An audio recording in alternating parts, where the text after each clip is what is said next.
What happens when the world's most powerful nation targets a proxy group in a volatile region? In today's discussion, we delve into the intricate series of events leading up to a U.S. strike on an Iranian proxy group in Iraq. In our ever-evolving geopolitical landscape, it's essential to understand the context of these actions. It all began with an escalating threat from one-way attack drones used by Iran and its proxy groups.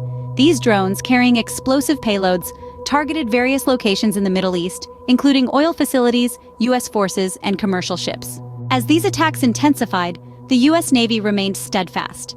With advanced radars, close-in weapon systems, and surface-to-air missiles, American and French warships successfully defended against these drones off the coast of Yemen.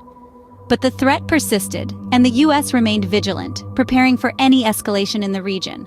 Simultaneously, another conflict was brewing at the Al-Tanf garrison, a U.S. special operations base in the Syrian desert.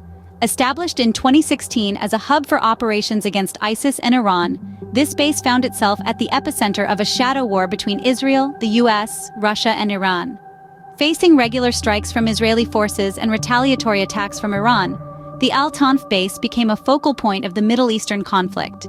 An Iranian-launched drone strike in August was met with swift retaliation from U.S. forces, marking a significant escalation in the ongoing conflict.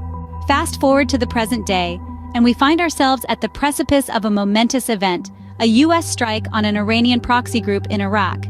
This move, seen as a direct response to the growing threat from Iranian attack drones and the escalating conflict at the Al-Tanf garrison, signifies a critical juncture in the Middle East's geopolitical landscape.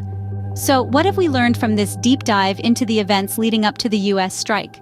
Firstly, the increasing use of one-way attack drones by Iran and its proxies has significantly altered the dynamics of warfare in the Middle East. Secondly, the U.S. and its allies have shown they are capable of defending against these threats, but the situation remains precarious. Lastly, the geopolitical wrangling at the Al-Tanf garrison has added another layer of complexity to the situation, potentially influencing future actions and strategies.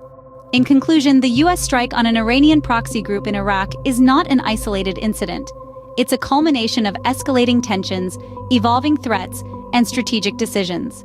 As we continue to navigate this complex geopolitical landscape, understanding the context and implications of these actions is paramount. It's a story that continues to unfold, and one we'll keep a close eye on.